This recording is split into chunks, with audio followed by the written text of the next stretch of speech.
Bismillahirrahmanirrahim. Assalamualaikum warahmatullahi wabarakatuh. Kaifa halukum? Pemirsa dan pendengar dimanapun Anda berada, al-mustami'in wal mustami'at wal musyahidin wal musyahidah. Alhamdulillah alladzi bi ni'matihi tatimmus shalihat. Hamdan katsiran thayyiban mubarakan fihi kama yuhibbu rabbuna wa yarda. Asyhadu an la ilaha illallah wahdahu la syarika lahu wa asyhadu anna Muhammadan abduhu wa rasuluhu sallallahu alaihi wasallam la nabiyya ba'da wa ala alihi wa ashabihi radhiyallahu anhum wa man tabi'ahum bi ihsan ila qiyamis saah. Ayo ikhwah al-mustami'in wal mustami'at wal musyahidin wal musyahidah, pemirsa dan pendengar dimanapun Anda berada, as-shaimin was-shaimah yang berpuasa di hari yang ke-12 bulan Ramadan 1447 Hijriah atau bertepatan Senin sore 2 Maret 2026. Kembali kita dalam program spesial bimbingan Ramadan, yaitu kajian Mau'izah Ramadan, nasihat-nasihat seputar Ramadan. Sudah hadir bersama ana guru kita Abu Abdullah Al-Ustaz Mursalin bin Dahlan LCMA hafizahullah taala. Sebelum kita dengarkan pemaparan beliau terkait Mau'izah Ramadan atau nasihat-nasihat seputar Ramadan, dan tadi sudah ana bincang-bincang, beliau akan membahas terkait dengan kesabaran, ya, kesabaran. Nah, puasa identik dengan kesabaran, menahan dari segala yang membatalkan puasa atau mengurangi pahala puasa kita. Baik, sebelum kita dengarkan terkait dengan kesabaran ini, kita buka dulu dengan sapaan hangat kepada guru kita Abu Abdullah Al-Ustaz Mursalin bin Dahlan LCMA hafizahullah taala. Assalamualaikum ya Ustazana. Waalaikumsalam Masya warahmatullahi Allah. wabarakatuh Kaifa ya haluka Aba ya Auni. Ustazana? Alhamdulillah bikhair wa kaifa haluk Masya ya Aba Allah. Auni. Wa nahnu bi khair aidan ya Alhamdulillah Ustazana. bikhair. Naam, barakallahu fik ya Wa Ustazana. fiikum barakallah Aba Auni. Naam, wa barakallahu fikum. Pemirsa dan pendengar dimanapun Anda berada, kita harus bersabar karena puasa identik dengan kesabaran. Ini dia pembahasannya. Selamat menimba ilmu syar'i kepada pemirsa dan pendengar dimanapun Anda berada. Langsung saja kita persilahkan kepada Ustaz. Falyatafadhal mashkura. Bismillahirrahmanirrahim. Assalamualaikum warahmatullahi wabarakatuh.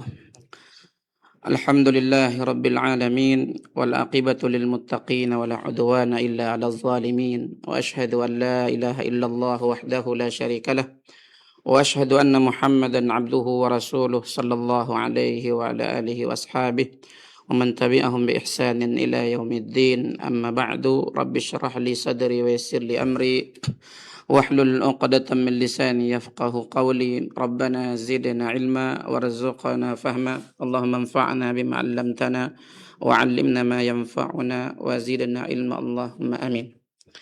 Ma'asyara al-muslimina wal muslimat, al-ikhwah wal akhawat, al-mustami'ina wal mustami'at, kaum muslimin, kaum muslimat dimanapun antumna berada, para pendengar Radio Hidayah yang semoga dimuliakan oleh Allah Subhanahu wa taala. Pertama sekali, alhamdulillahilladzi bi ni'matihi tatimmus shalihat. Segala puji milik Allah yang dengan nikmat-nikmatnya amal-amal saleh akan bisa terlaksana dengan sempurna. Semoga selawat dan salam Allah curahkan kepada Nabi kita Muhammad sallallahu alaihi wa alihi wasallam, kepada keluarga beliau Ahlul Bait yang beriman, kepada semua sahabat beliau, dan kepada semua orang yang mengikuti mereka dengan ihsan sampai hari pembalasan. Ikhwah wa akhwat, para pendengar, semoga dimuliakan Allah Subhanahu wa taala, kaum muslimin kaum muslimat, as-shaimin was-shaimat. Kita hari ini tanggal 12 Ramadan 1447 Hijriah, kita masih berada di bulan yang penuh berkah, bulan yang penuh rahmat dari Allah taala. Bulan yang disediakan di dalamnya maghfirah, keampunan dosa, dan juga bulan yang setiap malamnya kata Nabi ada itqum minan nar dari Allah, yaitu pembebasan dari api neraka. Semoga Allah Subhanahu wa taala memasukkan kita bagian dari hamba-hambanya yang mendapatkan fadilah-fadilah demikian. Amin ya rabbal alamin. Di antara fadilah keutamaan Ramadan datang adalah bahwa puasa Ramadan identik dengan latihan untuk bersabar. Kita berpuasa sebulan penuh, maka di situ ada pesan yang sangat berharga, ada tarbiyah yang sangat utama untuk kita raih dengan ibadah puasa kita sebulan penuh, yaitu akhlak bersabar. Ya, maka kata ulama, Ramadan syahrus sabr. Ramadan adalah bulan sabar.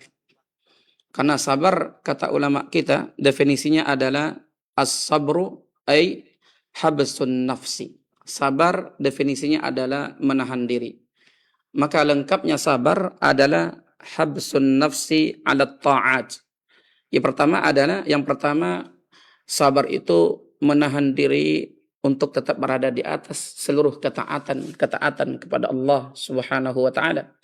Yang kedua adalah habsun nafsi 'anil ma'asi wal munkarat, menahan diri dari seluruh bermaksiat kepada Allah dan seluruh kemungkaran kepada Allah Subhanahu wa taala. Kita tahan diri kita dari itu.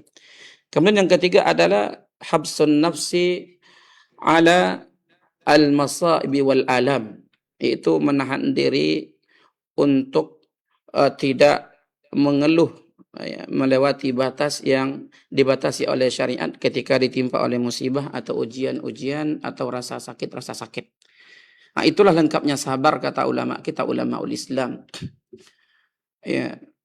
Dan ketika kita berpuasa, maka ibadah puasa itu adalah sabar seutuhnya. Sabar yang sempurna terdapat pada puasa. Ketika kita sedang berpuasa, kaum muslimin, kaum muslimat, dimanapun antum-antuna berada, bahwa kita sedang taat, tak syak. Ya. Allah nyuruh kita menahan untuk tidak makan dan minum. Kita sedang taat kepada Allah. Yang kedua, kita tidak mau membatalkannya dengan makan, minum, dan seterusnya. Dan juga dengan membatalkan pahalanya, ghibah, dusta, bohong, berantem, ya. Kemudian adu mulut gitu ya, atau menyakiti dengan kata-kata yang tajam. Kita tahan itu, ya, karena Nabi bilang begitu. Ya, kalau datang hari puasa kalian, jangan kalian kata-kata kotor, jangan kalian berantem, ya, fala yarfus wala yaskhab, jangan teriak-teriak malah, bayangkan. Tapi justru mendatangkan keteduhan, ini kedamaian, ketenangan. Wala yajhal, jangan berantem. Jika ada seorang menyerangmu, katakan kepada dirinya, saya sedang berpuasa. Kata Nabi juga, barang siapa yang tak meninggalkan kata-kata bohong dan sikap bohong, perbuatan bohong, Allah tak butuh dia menahan makan dan minumnya. Maka ketika kita sedang berpuasa, kita menahan diri kita dari bermaksiat kepada Allah Subhanahu wa taala, dari melakukan pembatal-pembatalnya, pembatal fisiknya, ya, al-mubtilat atau al-mufsidat al-hissiyah, dan al-mufsidat al-ma'nawiyah, pembatal-pembatal pahalanya. Kemudian yang ketiga, kita sedang berpuasa, ya, anak secara pribadi setiap tahun berpuasa, alhamdulillah, Allah mudahkan. Itu jam 10 kita sudah keroncongan, ya, perih rasanya lambung, ya, sudah minta dialah, ya, yang di perut itu. Nah, tapi kita tahan. Bahkan uniknya puasa, ajaibnya kalau udah jam 2 itu agak ringan lagi nanti itu. Bagi orang dewasa ya. Nah, ini kita walaupun rasa sakit di perut, ya, rasa haus di kerongkongan, kita tahan. Itu musibah. Maka sabar itu juga menahan diri di atas musibah, di atas kondisi-kondisi yang tidak nyaman, tidak enak. Jamaah yang semoga dimuliakan Allah Subhanahu wa taala, para pendengar dimanapun antum-antuna berada. Ramadan yang dia dengan siamnya itu melatih kita untuk bersabar. Bisa kita juga mungkin memungut sebuah hadis di sore hari ini, hadis Sahih Bukhari Muslim, untuk supaya kita termotivasi bahwa sabarnya kita dilatih dengan puasa, ternyata mudah-mudahan dia menjadi akhlak baik kita setelah kita terlatih sebulan penuh itu sepanjang hidup kita.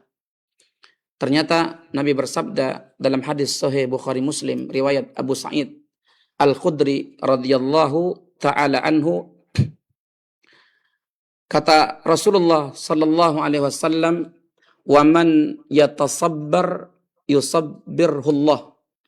Barang siapa yang berusaha untuk sabar. Jadi Rasulullah mengatakan dengan kata yatasabbar. Yatasabbar itu kalau kita belajar bahasa Arab itu adalah kata yang bermakna tamrin atau tatallub, yakni kita menuntut diri kita, ya, agar kita berusaha atau berhasil untuk sabar. Kita yatakallaf, kita bebankan dari waktu ke waktu diri kita untuk sabar. Dan juga kita yatamarran atau numarrin nafsana, anfusana. Kita latih diri kita agar untuk bersabar. Nah, itu kata Nabi, "Waman yatasabbar yusabbirhullah." Barang siapa yang menuntut dirinya dari waktu ke waktu dalam kehidupan ini untuk membawa dirinya itu di atas sabar, Allah akan bantu dia dan Allah akan jadikan dia orang yang berstatus sabirin. Ya, kalau buahnya apa? Dalam Quran banyak. Kalau orang sudah punya status sabar, itu disebutkan wabasyiris sabirin. Berikan kabar gembira orang-orang yang sabar. Jadi orang sabar itu pasti akhirnya adalah kegembiraan, kebahagiaan. Di ayat lain, innama yuwaffas sabiruna ajrahum bighairi hisab. Hanya orang-orang bersabarlah, penyabarlah yang akan ditaufiyah, yang akan dipenuhi ganjaran pahala mereka bighairi hisab, dengan tanpa batas. Pahit sabar di dunia, tapi buah manisnya akan sangat terasa kalau mungkin nggak di dunia, nanti di padang mahsyar pasti bighairi hisab, tanpa batas. Belum lagi Allah mengatakan dalam banyak ayat, innallaha yuhibbus sabirin. Allah mencintai orang-orang yang sudah berstatus sabar. Allah berfirman, innallaha ma'as sabirin. Sesungguhnya Allah bersama orang-orang yang sabar. Kita sabar berpuasa, Allah sedang bersama kita. Kita sabar di atas ketaatan, Allah sedang bersama kita. Nah, cocok dengan motivasi dari Nabi tadi, para pendengar yang semoga dimuliakan Allah Subhanahu wa taala. Man yatasabbar yusabbirhullah. Barang siapa yang yatatallab, yatakallaf, ya, kemudian yatamarran, ya, melatih dirinya, kemudian menuntut dirinya, dia terbeban-bebani, walaupun merasa terbebani, tapi dia tetap memikul beban itu untuk mengangkut dirinya ke sifat sabar, yusabbirullah. Allah akan jadikan dia penyabar. Di ujungnya apa? Di ujung hadis itu. Di ujung hadis itu, di antara fadilah sabar, kata Nabi sallallahu alaihi wasallam, "Wa ma u'tiya ahadun khairan wa awsa'a minas sabar." Wa ma u'tiya ahadun ata'an khairan wa awsa'a minas sabar. Tidaklah seseorang diberi dengan sebuah pemberian yang lebih baik dan yang lebih luas daripada sifat sabar. Jadi orang yang sudah berhasil menjadi orang yang penyabar, maka dia pasti di semua kondisi hidupnya, tentu yang namanya hidup ini kan, penyebab sabar itu tentu yang nggak enak secara tabiat kita, ya kan, kecondongan kita apa? Ya seperti roda berputar, ada saatnya di bawah, ada saatnya terhimpit, ada saatnya sulit, ada saatnya terjepit, ada saatnya sengsara, merana. Maka itu tidaklah terjadi pada seorang hamba yang penyabar, kecuali itu akan menjadi khairan lahu, menjadi kebaikan untuknya, kemudian menjadi ausa, itu masih gampang bagi dia. Ya, luas bagi dia kehidupan ini. Kenapa? Karena dia sudah diberi senjata untuk menghadapinya, yaitu sabar. Nah ini, tentu sabar ini kan masuk kepada seluruh perkara dalam agama kita. Sabar di atas taat tadi, ya. Kalau di bulan puasa tentu rukun Islamnya puasa, tentu juga sebelum puasa ada sholatnya, ya. Masuk juga sabar itu dari tidak bermaksiat, ya. Apapun maksiatnya, ya, tentu banyak itu, ya. Kemudian sabar di atas takdir yang tidak menyenangkan, di atas musibah. Namun karena waktu sempit kita sekarang, hadis yang ana bawakan tadi itu dibawakan juga oleh Al-Imam Al-Hafiz Al-Munziri dalam kitabnya At-Targhib dan At-Tarhib, At-Targhib wa At-Tarhib, karya Al-Munziri rahimahullah. Kemudian Syekh Albani itu ada melakukan tashih, ya, ada namanya tashih atau sahih At-Targhib dan At-Tarhib. Maka beliau mengatakan bahwa lengkapnya hadis yang Abu Sa'id Al-Khudri itu dibawakan oleh Al-Munziri di kitab zakat, ya, di kitab zakat bab an-nahyu anil mas'alah. Hadis tadi, hadis Sahih Bukhari Muslim asalnya. Ya, ini tentu kalau Sahih Bukhari Muslim asal dari hadis itu tentu sahih kan gitu. Maka Al-Munziri membawakan hadis ini di kitab zakat di bab an-nahyu anis su'al atau anil mas'alah. Larangan untuk tidak minta-minta. Gitu. Karena sabar itu luas cakupannya, maka sore ini mudah-mudahan ada manfaatnya. Ana singgung sedikit, di antara latihan kita berpuasa adalah latihan kita untuk menahan diri agar tetap terhormat gitu. Karena kalau orang sudah meminta-minta, bersandar kepada orang, menengadakan tangan kepada manusia, ketika itu dia adalah orang yang tidak iffah, orang yang tidak afif. Kalau perempuannya orang yang tidak afifah, orang yang tidak terhormat, justru adalah orang yang zalil atau zalilah, orang yang rendah diri. Waliyazubillah. Maka hadis tadi ada sababul wurudnya. Sebab keluarnya hadis tadi dari Nabi SAW, ceritanya ba'dul ansar. Sebagian orang ansar, sahabat ansar datang ke Nabi. Maka mereka minta kepada Nabi ba'dul mal atau ba'dul ata. Ya, sebagian harta yang ada pada Nabi atau pada Baitul Mal. Maka kali pertama mereka minta, Nabi kasih. Ya, kemudian berselang waktu mereka datang lagi, kali kedua Nabi kasih lagi. Kemudian berselang waktu, kali ketiga mereka datang lagi, Nabi beri. Maka di kali ketiga ini, ya, tentu dari Allah, semua hadis sahih maknanya dari Allah. Nabi beri mau'izah. Nabi beri peringatan atau pelajaran yang berharga agar mereka tidak melanjutkan perbuatan mereka ini untuk kali yang berikutnya, 4, 5 dan seterusnya. Apa kata Nabi? Wa may yasta'fif yu'iffahullah. Barang siapa yang berusaha atau berlatih untuk afif, untuk iffah, untuk tidak minta-minta kepada manusia, yu'iffahullah. Niscaya Allah akan jadikan dia orang yang berstatus afif dan afifah. Itu laki-laki atau perempuan yang terhormat.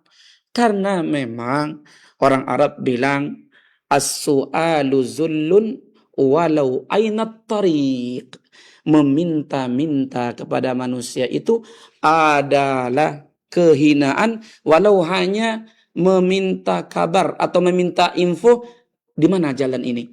Allah Akbar. Kalau Indonesia kan dikatakan malu bertanya sesat di jalan. Enggak juga ternyata. Kalau masih bisa enggak bertanya, jangan bertanya dulu. Ya.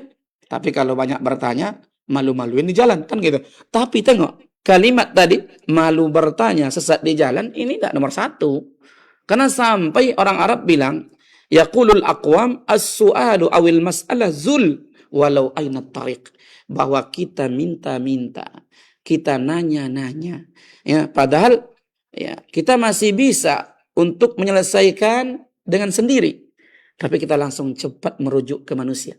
Bayangkan, karena juga memang hadis sahih, kalau kita buka bab ini, Nabi pernah bilang sama Ibnu Abbas dengan terang, ya gulam, idza sa'alta fas'alillah. Wahai anak kecil, bila kamu meminta, mintalah kepada Allah. Bayangkan kan gitu. Maksudnya minta kepada Allah itu apa? Kita masih diberi oleh Allah akal, kesanggupan, kemampuan, usaha, upaya. Jangan langsung cepat-cepat merujuk kepada makhluk. Gitu maksudnya. Ya, maka unik, Masya Allah ya. Meminta itu tidak boleh dalam agama kita kecuali dalam kondisi darurah mulihah, kata ulama hadis. Dalam kondisi darurat atau hajat mendesak. Nah, sampai ulama hadis menerangkan, andai kata tadi Nabi tidak memberi orang Ansor yang meminta kepada beliau di kali pertama atau di kali kedua, apakah mereka akan mati? Kalau akan terancam nyawa mereka, ketika itu mereka sah-sah saja meminta-minta. Tetapi ketika mungkin diprediksi oleh kita, hatta kita miskin, mungkin kurang, bahkan bisa sudah masuk ke kategori fakir misalnya, masih bisa kita mencari solusi sendiri, usahakan dulu. Kan masih diberi tenaga, masih diberi akal, masih diberi kekuatan, masih diberi usaha, bisa berusaha. Maka kalimat Nabi tadi, wa man yatasabbar yusabbirhullah. Latihan kita sabar akan ada hasilnya. Latihan kita juga cari ilmu, innamal ilmu bita'allum. Bukan dengan cunguk-cunguk langsung alim, enggak bisa. Tapi bita'allum, ya ini step by step, dengan berjalan waktu terus kita istiqomah, lanjut. Begitu juga akhlak. Innamal ilmu bitahallum. Akhlak santun itu kalau kita bawaannya adalah orangnya ya ini gerasa gerusuk, kitanya ya ini orangnya emosian, orangnya mungkin cerewet, ini ceplos-ceplos, itu kelemahan kita. Memang kita ini manusia. Memang ada, setiap orang pasti bawa dalam fitrahnya, ya, jibiliannya, ketika lahir Allah titipkan keunggulannya ini. Ya, ada orang kadang-kadang dia pemarah tapi dia dermawan. Ada ya, atau orangnya pemberani di atas kebenaran, itu dibawa dari semenjak lahir. Atau juga penyabar kali. Ya, diapakan pun mungkin ya, sudah diserang dengan kata-kata. Orangnya tenang, sabar. Ada juga. Tapi ada mungkin kita pemarah, itu kelemahan kita. Atau kita mungkin penakut atau pelit misalnya. Jangan putus asa. Ya, selain akhlak itu juga datang dengan ketika kita muncul di dunia ini, bawaan lahir, bisa juga dengan iktisabi, dengan kita berusaha atau kasbi. Maka dalam bingkai Quran dan Sunnah juga diantaranya isbir, kata Allah, bersabarlah kamu, wa ma sabruka illa billah, jangan kamu bersabar kecuali karena Allah. Jadi kalau ada orang yang baiknya hanyalah baik bawaan, fitrah, jibiliyah, untuk apa Allah turunkan Quran? Untuk apa Allah utus Rasul yang kata Rasulullah sendiri, innama bu'istu liutammima makarimal akhlak. Sesungguhnya aku diutus tidak lain melainkan hanyalah untuk menyempurnakan akhlak-akhlak mulia, di antaranya sabar. Akhlak sabar kan akhlak hati. Sumbernya di hati. Nah, kalau kita orangnya hati kita ini lemah di sebuah akhlak, di antaranya sabar misalnya, jangan putus asa. Latihan lagi, waktu berikutnya latihan lagi, kita usahakan lagi, kita upayakan lagi, berusaha lagi, berupaya lagi, insya Allah, ya, insya Allah. Begitu juga orang kadang-kadang dalam takdir ini, nah nih Ustaz, memang udah diciptakan oleh Allah, ya nih takdir anak beginilah Ustaz. Hati-hati itu ada kelompok Jabriyah namanya, apa?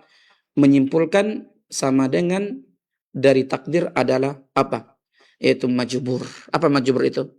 Ini tidak bisa usaha, yakni sudah dikendalikan, sudah memang kayak ginilah, yakni sudah tidak bisa berbuat apa-apa, tidak ada keleluasaan, tidak ada namanya as-sa'yu, ada namanya upaya Allah berikan kita tenaga, ada namanya iradah Allah berikan kita hati untuk punya keinginan. Maka kita berjalan di sebab-sebab dan jalan-jalan apa yang kita tuju dari kebaikan hidup kita.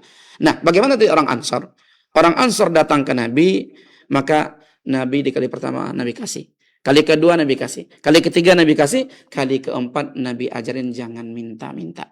Karena dalam agama kita minta-minta itu adalah hina, ya, tidak boleh kita lakukan kecuali dalam kondisi darurat atau dalam kondisi hajat yang sangat mendesak, sehingga ada beberapa figur sahabat mulia, ada namanya Abu Bakar As-Siddiq, ada namanya Abu Darda, ada namanya Abu Dzar Al-Ghifari radhiyallahu taala anhum, kanu baya'un nabiyya sallallahu alaihi wa ala alihi wasallam ala alla yas'alun nasa syai'an mutlaqan. Mereka telah berbaiat, mengambil sumpah setia kepada Rasul alaihi salatu wassalam, untuk mereka dalam hidup mereka tidak akan pernah meminta-minta kepada manusia secara mutlak sedikit pun juga. Sampai disebutkan salah seorang mereka bila sedang berada di atas onta, jatuh cemetinya, ternyata itu sedang safar, ada kawan-kawan safar di bawah jalan kaki, atau mungkin orang kebetulan berpapasan, pantang mereka bilang, nawilni zakas saut, tolong dong cemeti saya itu diambilkan. Enggak. Tapi walaupun dengan takalluf, dengan beban, mereka dudukkan dulu onta mereka. Onta lebih tinggi daripada kuda, lebih susah naik, lebih susah turun. Onta lebih tinggi daripada keledai. Tapi sampai dicontohkan begitu, ada asar dari mereka, itu salaf, bahwa mereka pantang untuk menghinakan diri. Mereka dudukkan onta mereka, mereka ambil dengan seni dengan tangan mereka, cemetinya, kemudian mereka naik lagi ke onta mereka. Beginilah Rasulullah, ya, kemudian ditiru oleh muridnya yaitu salaf, mengajari kita untuk bersabar di atas seluruh kebaikan, di antaranya jangan kita menghinakan diri kita dengan meminta-minta, di antaranya di bulan yang penuh berkah ini. Maka jangan sampai kita masuk ke golongan orang yang bersandar dan bertawakal kepada makhluk, tapi bersandarlah dan percayalah, berimanlah kepada Allah, kemudian berusahalah, Allah akan beri jalan-jalan kebaikan, pintu-pintu rezeki ketika kita benar bertawakal. Tapi bukan berarti sekarang Ustadz banyak masjid-masjid menghimpun dana, itu meminta-minta. Ustadz, anak cara pribadi mengatakan itu tidak meminta-minta selama murni dan ikhlas. Panitia adalah untuk kemaslahatan bersama, yakni iftar jama'i di masjid, itu tidak masalah, itu baik. Itu adalah masuk kepada siapa yang menunjukkan kepada kebaikan, untuknya pahala seperti pelaku insya Allah. Maka yang minta-minta itu murni untuk dirinya sendiri atau untuk memperkaya dirinya sendiri, akhirnya jadi kebiasaan buruk. Nah, maka kita tutup materi ini dengan sebuah hadis.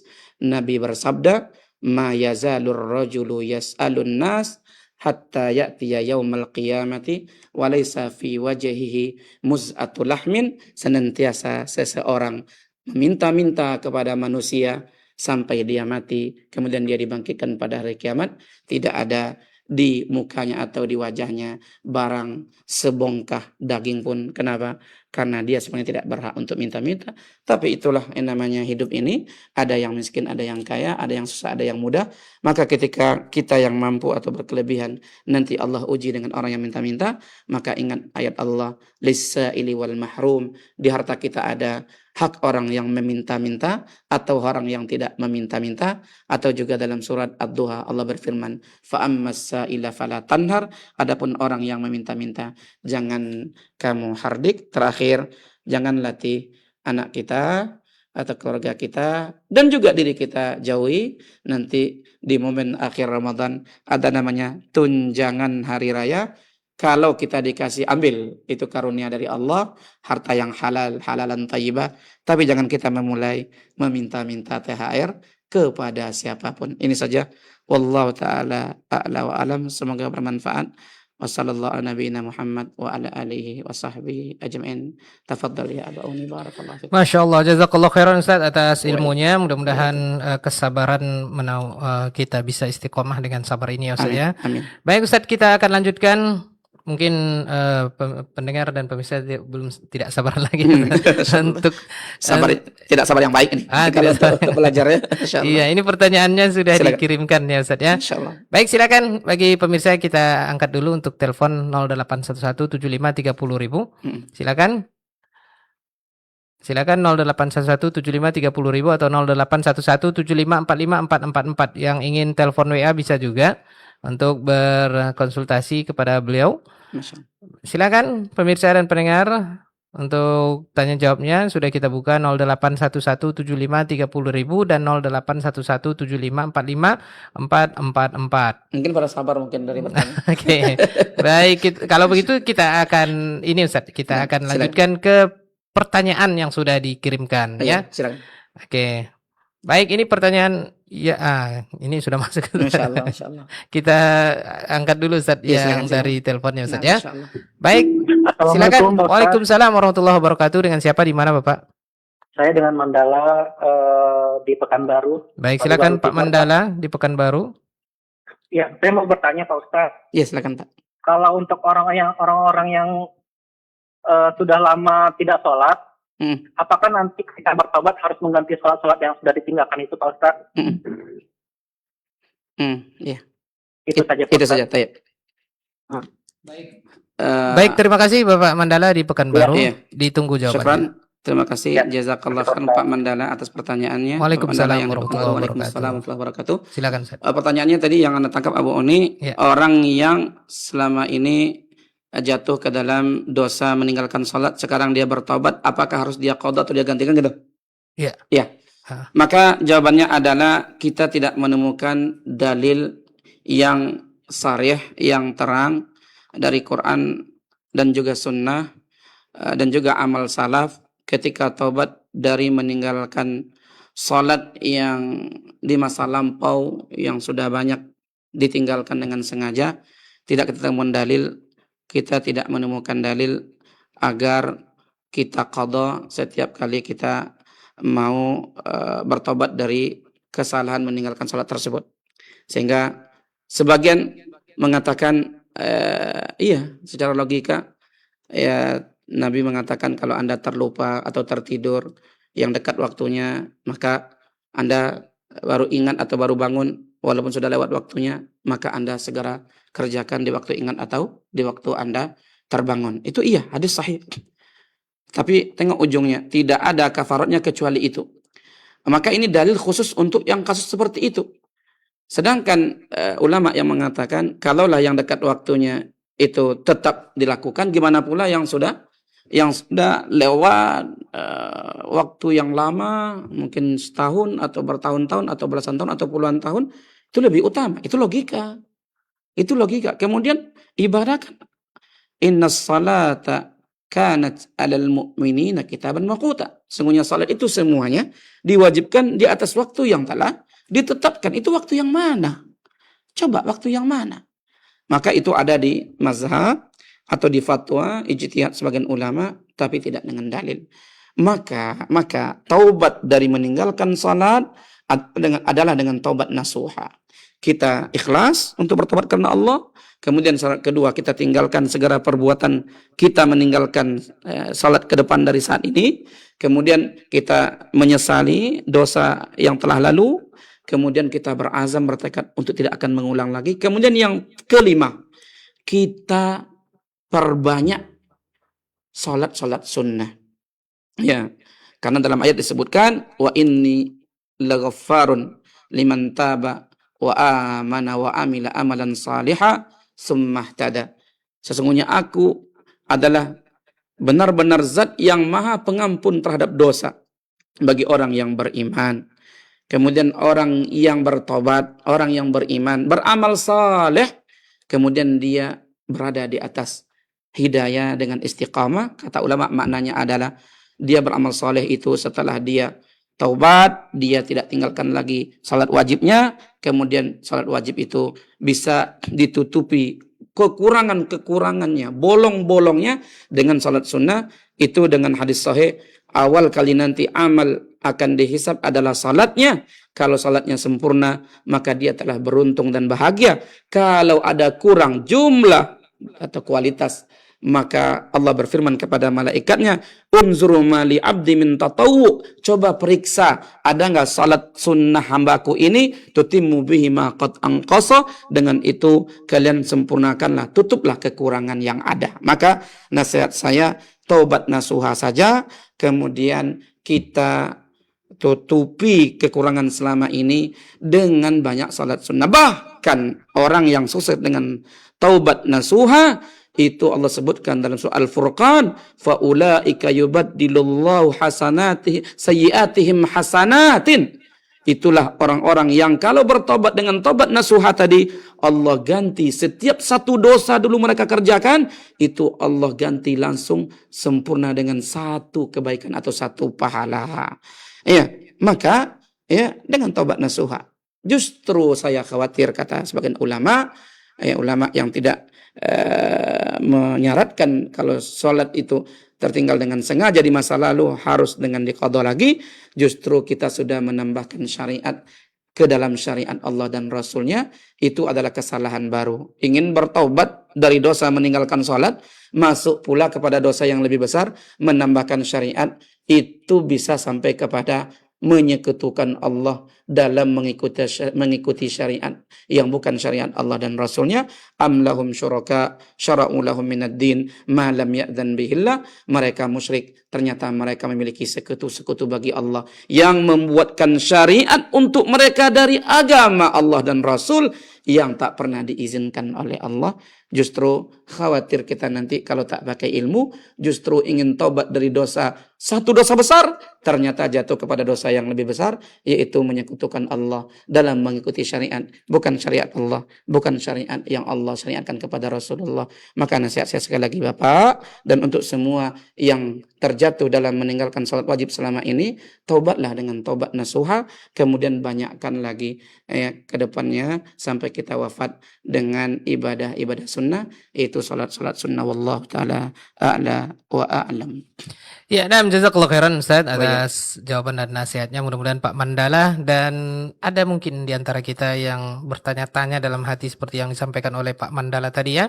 Baik, kita akan lanjutkan ke pertanyaan berikutnya. Silakan 08117530.000 untuk telepon biasa dan 081175454444 untuk call WhatsApp atau telepon WA. Silakan yang sudah di ujung telepon. Assalamualaikum. Halo. Waalaikumsalam. Dengan siapa di mana Bapak? Dari Teguh di Pekanbaru. Baik, silakan Bapak Teguh di Pekanbaru, pertanyaan atau konsultasinya. Iya, Bapak. ya, Ana ada 2 pertanyaan singkat, Ustaz. Pertama, terkait hadis yang masalah sholat tarawih itu, barang siapa yang ikut sholat bersama imam hingga selesai itu, maka dicatat baginya pahala 1 malam penuh gitu, sholat 1 malam penuh itu, Ustaz.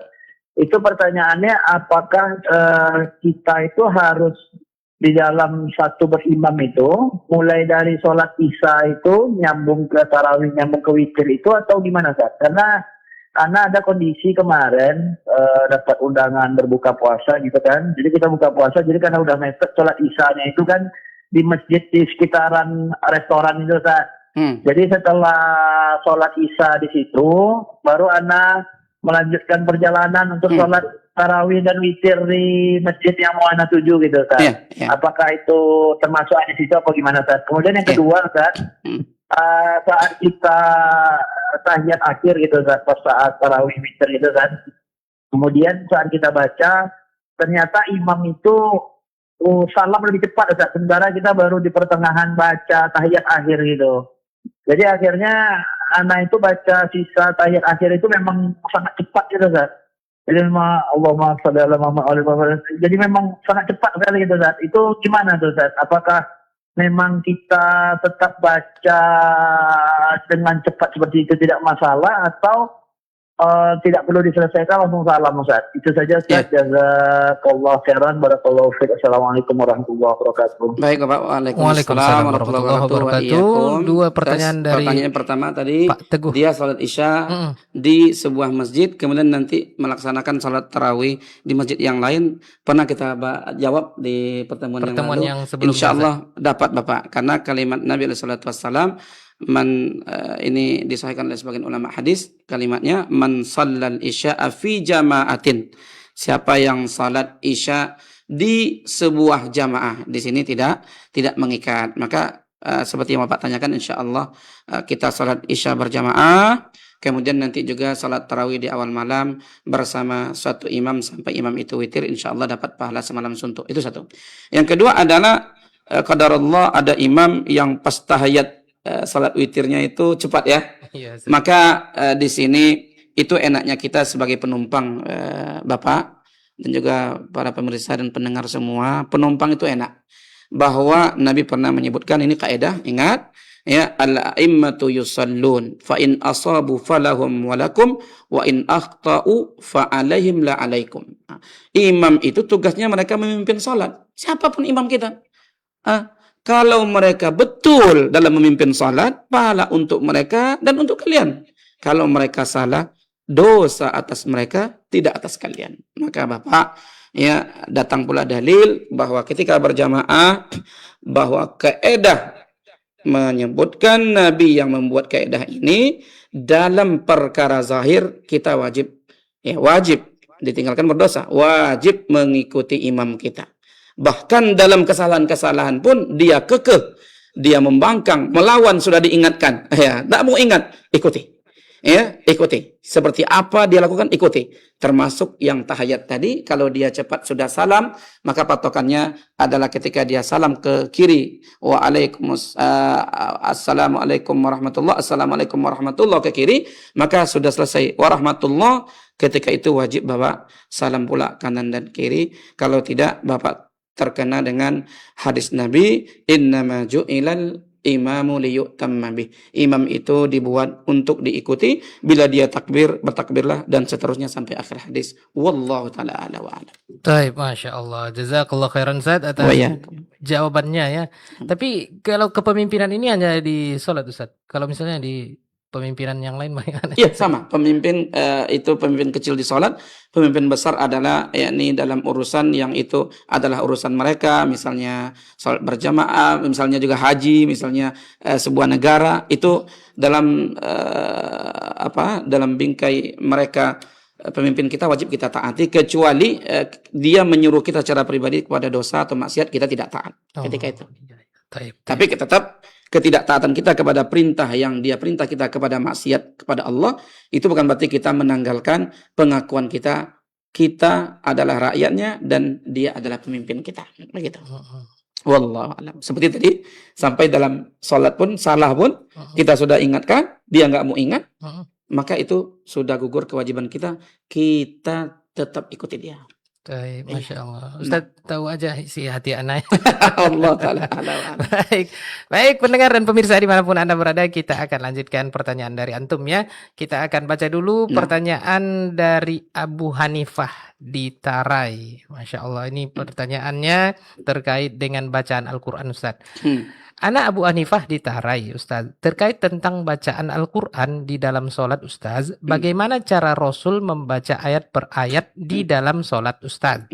Benarkah Rasul berhenti di setiap penghujung ayat dan tidak pernah mewasalkan ayat dalam Al-Quran?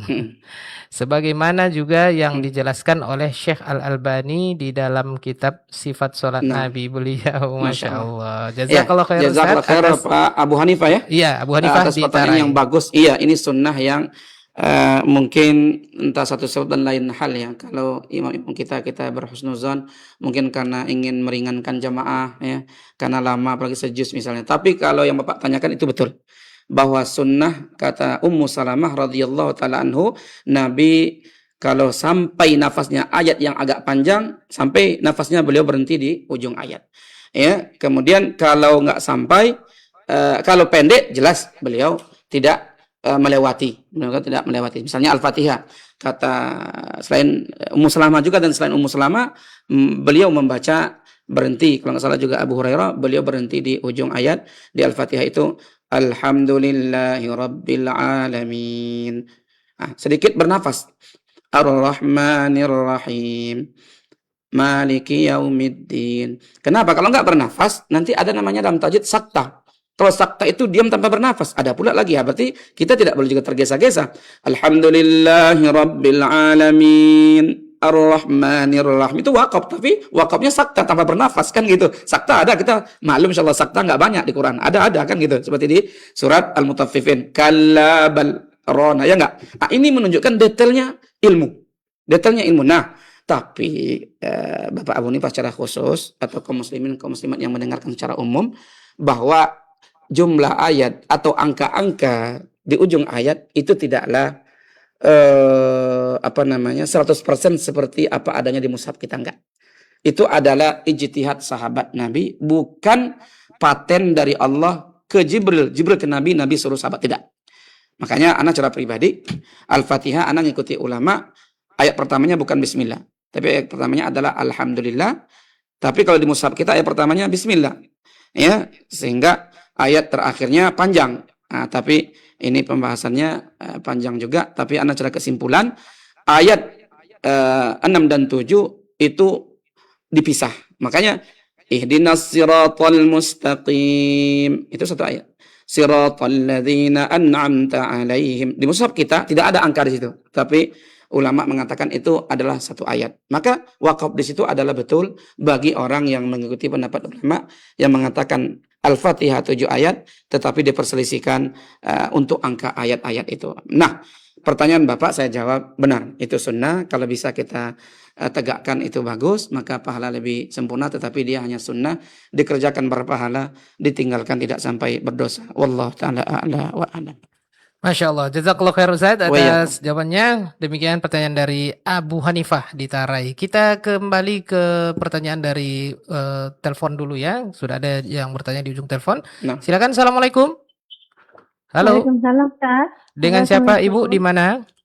Dengan Ibu di Pekanbaru, Ustaz. nah, Ibu Waalaikumsalam. hamba Allah di Ibu ini Pekanbaru. Pekanbaru, silakan Silakan dengan Ibu. pertanyaannya.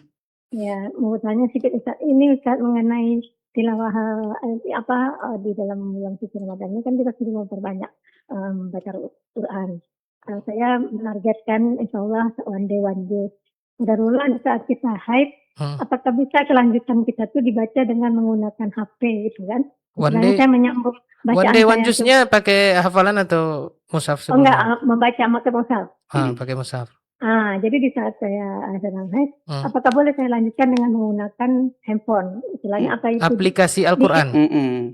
Ya, apakah itu dihitung juga kita niat kita menghatamkan membaca Al-Quran itu? Iya. Atau saya hentikan dulu atau gimana, Ustaz?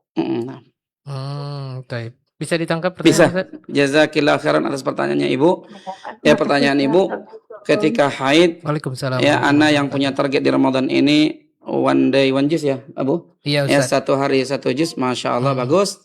Maka lanjutkan Ibu, pertanyaan Ibu, nanti ketika haid boleh nggak pakai HP? Boleh sekali, bahkan saya tambahkan, saya memilih pendapat ulama yang mengatakan seorang ibu haid tidak mengapa megang mushaf langsung, walaupun itu makruh, afdalnya adalah dialas mungkin dengan sarung tangan, tetapi tidak sampai berdosa ketika dia memegang mushaf langsung. Ya, ini juga butuh pembahasannya, waktu untuk menerangkannya, tapi kesimpulannya adalah bahwa dalil yang mengatakan diantaranya ayat Quran tidak disentuh kecuali oleh orang yang disucikan itu adalah malaikat di surat Al-Waqiah. Kemudian yang kedua adalah di hadis tidak boleh disentuh atau jangan disentuh mushaf kecuali oleh yang tahir. Tahir di sini adalah lawan dari najis besar, yaitu kafir. Maka Nabi bersabda, al-mu'minu tahir atau al-mu'minu la yanjus. Innamal musyrikuna najas. Orang musyrik dengan kesyirikan besar lah yang najis, orang kafir dengan kekafiran besar lah yang najis, maka mereka tidak boleh megang mushaf. Maka ketika berperang kita dilarang untuk bawa mushaf karena khawatir nanti jatuh ke tangan orang yang najis. Nah, hadis Nabi tadi juga bahwa la yamassa al-mushafa illa tahir. Jangan disentuh mushaf itu kecuali oleh orang yang suci, bukan orang yang bersuci. Kalau bersuci mutatahhir, tahir lawannya najis. Maksudnya adalah jangan disentuh oleh orang kafir. Maka kita muslim muslimah, mukmin mukminah, bahkan yang ana tahu tetap juga orang yang sedang junub karena jima atau karena mimpi basah, itu tidak punya dalil kita untuk memaksakan dia harus dia mandi segera baru megang mushaf. Tidak punya dalil. Dan juga ketika baca Quran tidak haram, tapi hanya makruh. Ya, hanya makruh, dia berusahalah untuk cepat mandi, itu lebih afdal, tetapi tidak sampai haram, walaupun situ ada khilaf ulama yang sangat kuat. Ana memilih pendapat ulama yang mengatakan tidak mengapa ibu-ibu yang haid, bahkan laki-laki perempuan yang sedang junub untuk baca Quran atau megang mushaf langsung karena tidak punya dalil yang terang. Bahkan ketika ibunda haji terakhir dengan Nabi mendapati beliau di kemahnya, beliau menangis karena haid, maka Nabi bilang, lakukan semua yang dilakukan oleh jamaah yang sedang berhaji, kecuali kamu jangan tawaf di Ka'bah. Maka di sini ada kalimat ketat, lakukan semua kecuali tawaf di Ka'bah. Kenapa? Karena tawaf seperti salat, orang yang haid tidak akan pernah bisa salat. Berarti boleh seorang ibu-ibu bahkan agak lama berdiam di masjid, tidak Nabi larang. Tidak Nabi larang. Bahkan berarti ibu yang haid, Aisyah yang haid, dilarang dari baca Quran, tidak dilarang oleh Nabi. Yang baca Quran itu kalau kita nggak hafal buka mushaf, megang mushaf, tidak dilarang oleh Nabi. Lakukan oleh kamu hai Aisyah semua yang dilakukan oleh orang-orang rombongan haji ini. Tengok, umum, kecuali jangan kamu tawaf di Ka'bah. Kenapa? Karena tawaf di Ka'bah itu membutuhkan taharah karena dia seperti salat. Berarti baca Quran, ya, orang jamaah yang sedang haji wada dengan Nabi baca Quran. Berarti orang yang haid masuk di situ boleh. Maka itu hanyalah khilaf mazhab. Ana lebih kepada orang yang berpegang teguh kepada hadis-hadis sahih atau dalil-dalil terang. Tidak ada dalil terang dan tegas yang melarang ibu haid memegang langsung mushaf, walaupun mungkin hukumnya makruh tapi tidak sampai haram, maka boleh sekali ibu juga membaca Quran dari aplikasi HP. Wallahu taala a'la wa a'lam. Masya Allah. Tapi ada fenomenanya juga Ustaz, kalau Nah, misalnya baca Al-Quran digitalnya kan, mm, aplikasi Al-Quran, mm, begitu datang tiba-tiba notifikasi itu mm. panggilan teman gitu. Iya, iya. Nah, itu bagaimana Ustaz? Iya, itu kan di luar apa kita, di luar keinginan kita, maka itu insya Allah ma'zur, dimaafkan insya Allah. Wallahu a'lam. Baik, atau dinonaktifkan dulu. Oh, boleh juga dinonaktifkan dulu, ya ini dibuat mode pesawat. Iya, Nah, supaya lancar Ustaz iya, ya. supaya lancar. Baik. Taib, kaum muslimin muslimah rahimanillah wa yakum jami'an, kita lanjut ke pertanyaan dari ibu hamba Allah dari Siak. Masya Allah. Ibu hamba Allah dari Siak nih Ustaz. Nah, Assalamualaikum warahmatullahi wabarakatuh Ustaz. Waalaikumsalam warahmatullahi wabarakatuh. Apa hukumnya membuat atau menggunakan perhiasan yang ada mengandung ASI? Oh, ada perhiasan yang mengandung ASI Ustaz ya. Syukran jazakallah khair atas jawabannya Ustaz dari ibu hamba Allah di Siak. Waalaikumsalam warahmatullahi wabarakatuh. Afwan. Mengandung Anak ASI, kurang paham nih. Apa maksudnya seperti apa apa? hukumnya membuat Mm. atau menggunakan perhiasan yang ada mengandung ASI?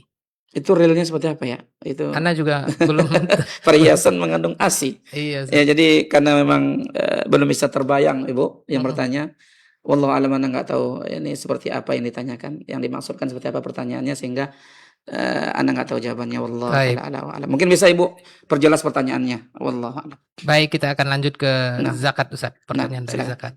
Baik, kita akan lanjut ke pertanyaan dari tidak ada nama dan alamat dicantumkan Ustaz. Assalamualaikum warahmatullahi wabarakatuh Ustaz. Waalaikumsalam warahmatullahi wabarakatuh. Bolehkah kita membayar zakat dengan uang kepada adik kandung ibu kita? Mm-mm. Kepada adik kandung ibu kita yang hidup miskin. Mm-mm. Karena kami beda daerah. Mm-mm. Nah, bolehkah kita membayar zakat? Ini enggak ada Zakat disebutkan mal atau Ustaz. zakat fitrah nih? Tidak ada disebutkan Ustaz. Oke. Dengan uang.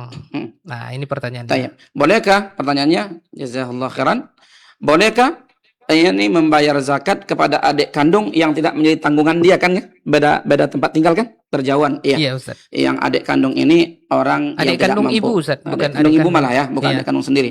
Bukan. Maka kita jawab, jangankan adik kandung ibu, adik kandung sendiri yang tak kita tanggungi dalam kesehariannya itu boleh. Jadi bahwa kita memberikan zakat mal, tapi zakat mal nih, zakat harta atau sedekah ya kepada kerabat yang tidak mampu, itu pahalanya dua. Pertama, menunaikan ibadah tersebut, yang kedua adalah silaturrahim.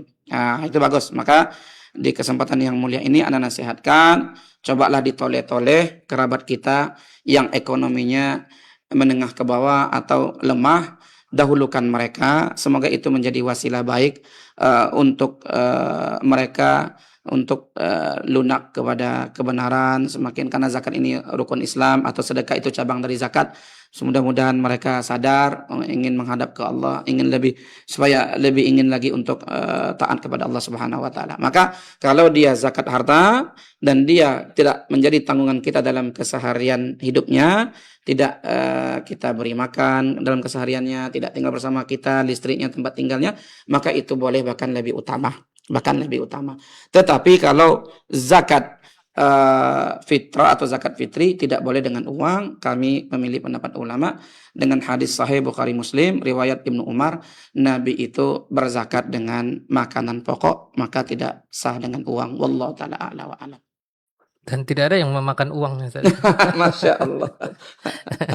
Uang itu dibeli ke makanan ya Ustaz ya. Iya, iya. Iya, belum pernah ana lihat orang makan uang Ustaz. Tapi kita akhiri dengan pertanyaan kembali ke masalah imam nih Ustaz. Nah, Oke, baik. Ini pertanyaan terakhir ya, Bapak Ibu. Hmm. Assalamualaikum Ustaz, izin bertanya. Waalaikumsalam warahmatullahi wabarakatuh. Tafadhal. Dalam sholat kita harus mengikuti imam. Ya. Ketika sholat subuh imam berkunut. Nah ini pertanyaan klasik kayaknya Ustaz. Apakah Apakah kita harus mengangkat tangan juga? Sedangkan saya tidak mengangkat tangan. Apakah sah sholat saya Ustaz? Syukron atas jawabannya. Afwan. Kata ulama, imam itu mutlak untuk diikuti, itu kaidah awal, kaidah asal, ya. Maka kita dengan awal kali mendapati imam yang seperti disebutkan di pertanyaan, ikuti dulu. kemudian dengan berjalan waktu kita mulai masuk untuk berdiskusi kalau bisa. Setelah kita persiapkan ilmu dan argumennya. Nah, itulah namanya kita itu dalam berdakwah bukan berarti langsung dengan main langsung atau ingin cepat, ya jalan pintas, tidak. Tapi dengan bertahap. Ya, kita mengikut tadi tidak membatalkan salat kita. Kenapa? Karena Nabi yang nyuruh.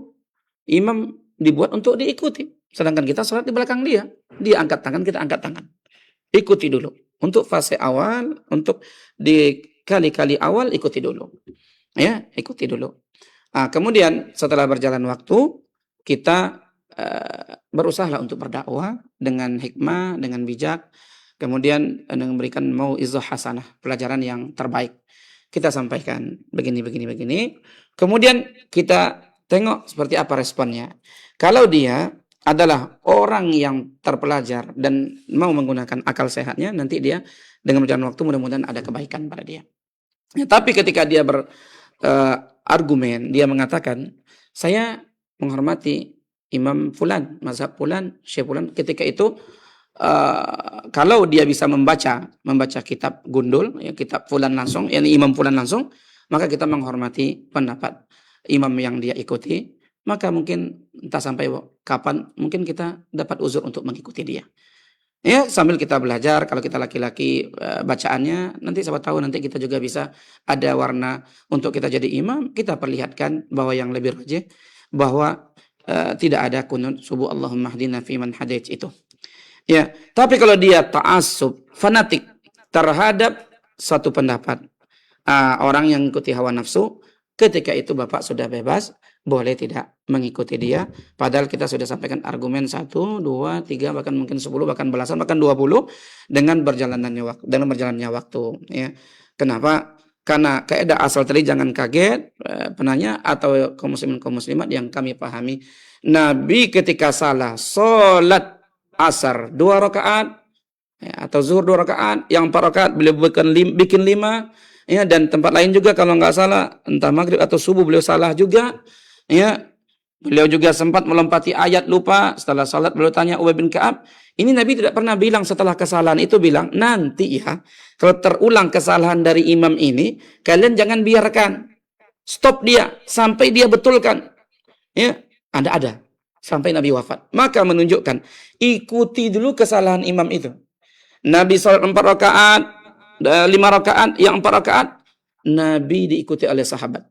Nabi yang 4 rakaat, 2 rakaat diikuti oleh sahabat. Di luar salat dibetulkan oleh sahabat. Nabi awalnya tidak terima. Nanti Nabi terima, maka dicarikan solusinya. Yang sudah lewat rakaatnya, maka sujud sahwi 2 kali. Maka makmum ikut imam tadi.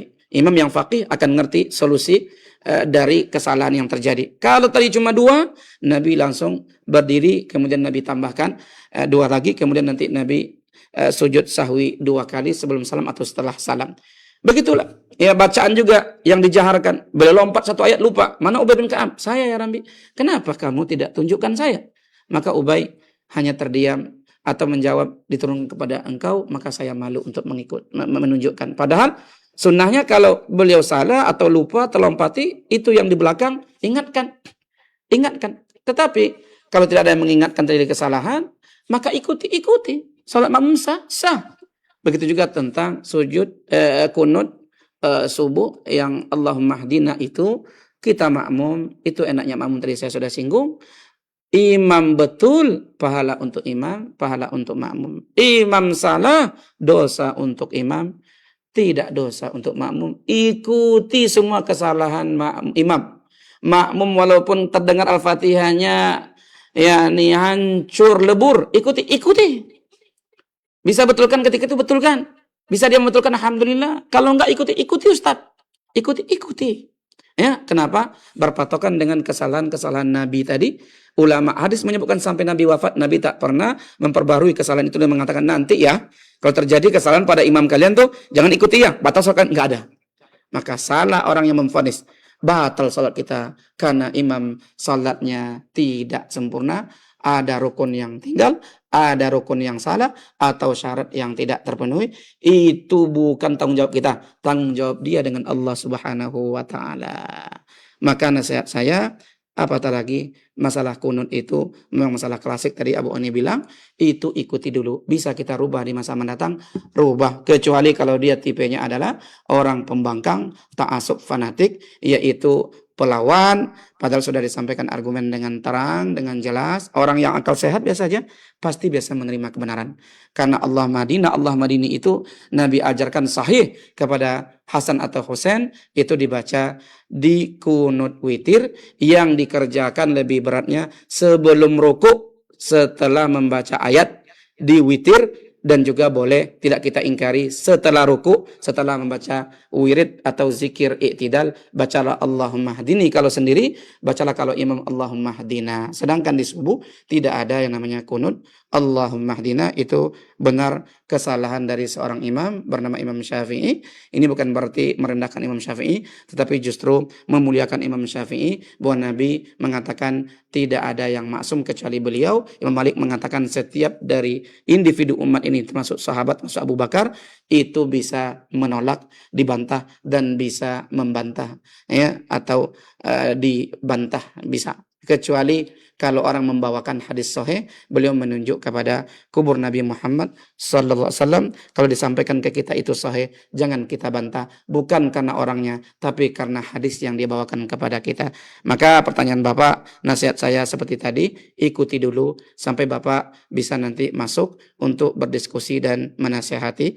Mudah-mudahan ada jalan kebaikan, yakni ke depannya imam itu mau meninggalkannya. Wallahu taala a'la wa a'lam. Masya Allah. Taib, jazakallah khairan Ustaz atas Wa'alaikum. jawabannya. Mudah-mudahan bisa difahami oleh makmum dan imamnya khususnya ya, Ustaz. Taib. Baik, kaum muslimin dan muslimat rahimanillah wa yakum jami'an. Demikian diskusi kita, dan sudah disampaikan Ustaz di awal tadi ada mau'izah atau nasihat-nasihat seputar Ramadan, yaitu kesabaran ya. Nah, bulan Ramadan ada momentum kesabaran yang dikaitkan dengan puasa. Sekarang kita akan tutup dengan sedikit tambahan nasihat dari Ustaz. Atau mungkin ada yang perlu digarisbawahi Ustaz dari materi tadi. Tafadhol masykurah. Nah, kaum muslimin, kaum muslimat, para pendengar yang semoga dimuliakan Allah Subhanahu wa taala, tentu Ramadan disebut oleh Nabi mubarak, bulan yang penuh dengan keberkahan. Maka sebenarnya kalau kita tadabburi, kalau kita amati, banyak pelajaran yang Allah selipkan, yang Allah sisipkan dalam Ramadan ini. Di antaranya kita berusaha. Ya, jangan kita tinggal diam. Memang tawakal itu harus kita tegakkan dengan makna yang benar. Tawakal yang benar bukan tawakal. Kalau tawakal itu adalah bersandar kepada makhluk, di antara makhluk diri kita sendiri, ya. Tetapi dan juga orang lain. Tetapi yang benar adalah tawakal atau tawakul itu bersandar kepada Allah. Maka selama itu halal, maka kita sembari kita berusaha, di saat itu juga kita beriman sama Allah, percaya sama Allah, ya, bahwa rezeki sudah ditulis. Semua yang berkaitan dengan hidup kita sudah ditulis di takdir kita, tetapi bukan berarti itu menghalangi kita atau bertentangan dengan usaha. Kita tetap berusaha di belakang rezeki kita. Ramadan dulu Nabi berjihad, Ramadan dulu sahabat sampai pingsan malamnya karena paginya atau siangnya 12 jam penuh, ya, satu hari itu penuh bekerja. Menunjukkan apa? Bahwa bekerja untuk mencari nafkah, untuk mencari nafkah anak dan istri, untuk cari makan diri sendiri dan anak dan istri, dan juga orang yang kita tanggungi di rumah, itu adalah jihad fisabilillah. Jadi berjalan di belakang rezeki itu bukan hina, itu adalah jihad fisabilillah. Jangan kita beralasan karena lemah, karena puasa, karena anak itu puasa Ustaz, maka anak berhak untuk menengadahkan tangan untuk minta sedekah, untuk minta takjil. Enggak, kalau diberi itu adalah rezeki yang Allah giring kepada kita, diterima. Karena hadiah itu atau sedekah itu kita bebas untuk menerima. Kata Nabi kepada Umar, ya Umar, ma atakallahu min malin wa qalbuka ghairu musyrifin alaihi fa khudhu wa tamawwalhu fa inna khairal malis salih lirrajulis salih. Wahai Umar, ketika Allah giring harta kepadamu sedangkan hatimu tidak mencari-cari, ambillah harta itu, kemudian jadikan dia modal usahamu, ya, dan sebaik-baik harta yang baik itu dimiliki oleh laki-laki yang baik. Ini kalimat Nabi sampaikan ke Umar ketika Nabi mendapatkan harta lebih. Nabi khususkan pemberian untuk Umar ketika itu. Umar malah menolak dengan mengatakan, ya Rasul, dahulukanlah yang lain selain diriku. Maka Nabi bilang dengan perkataan yang tadi, hai Umar, harta apapun yang Allah giring, Allah datangkan kepadamu, selama hatimu tidak mencari-carinya, maka terimalah dan ambillah. Bahkan kalau dia berlebih, jadikan dia modal usahamu, dan sebaik-baik harta yang baik itu adalah di tangan laki-laki yang baik. Maka kaum muslimin, kaum muslimat, bulan Ramadan bukan bulan malas-malas, tapi bulan usaha. Bulan puasa adalah bulan usaha, bulan untuk bekerja juga, bulan untuk berjihad, bulan untuk kita positif, kita aktif. Bukan berarti dengan kita kondisi puasa, kita malah jatuh kepada kesalahan yang lain, yaitu bersandar kepada makhluk Allah Subhanahu wa Ta'ala. Ini tidak boleh, justru itu adalah kehinaan. Maka Ramadan datang dengan segudang pelajaran dan hikmah, di antaranya itu kita menjadi pribadi-pribadi yang kuat. Semakin kuat dengan kita ditempa dengan berpuasa, kita tidak beralasan dengan puasa kita menjadi lemah, tapi justru semakin kuat, semakin percaya sama Allah. Karena setiap kita berusaha, pasti ketika itu halal, Allah berkahi insya Allah. Ini saja, semoga bermanfaat. Kita akhiri dengan doa kafaratul majlis. Subhanakallahumma wa bihamdika, asyhadu an la ilaha illa anta, astaghfiruka wa atubu ilaika. Wa sallallahu wa sallama wa baraka wa an'ama ala nabiyyina Muhammadin wa ala alihi wa sahbihi ajma'in. Assalamualaikum warahmatullahi wabarakatuh. Waalaikumsalam warahmatullahi wabarakatuh. Wa jazakallahu khairan. Kita ucapkan kepada guru kita Abu Abdullah Al-Ustaz Mursalin bin Dahlan LCMA Hafizahullah Ta'ala, dan kaum muslimin muslimah rahimanillah wa yakum jami'an dimanapun Anda berada. Demikian kajian spesial Ramadan, Mau'izah Ramadan ya, atau nasihat-nasihat di bulan Ramadan bersama beliau setiap Senin sore qabla maghrib ya, setiap spesial bulan Ramadan. Baik kaum muslimin muslimah, demikian jazakumullah khair untuk Anda semuanya. Kita akan lanjutkan dengan beberapa jeda terkait dengan bulan Ramadan. Tetap bersama kami di frekuensi 103.4 FM Radio Hidayah, saluran tilawah Al-Quran dan kajian ilmiah Islam. Hidayah FM. للذاكرين والذاكرين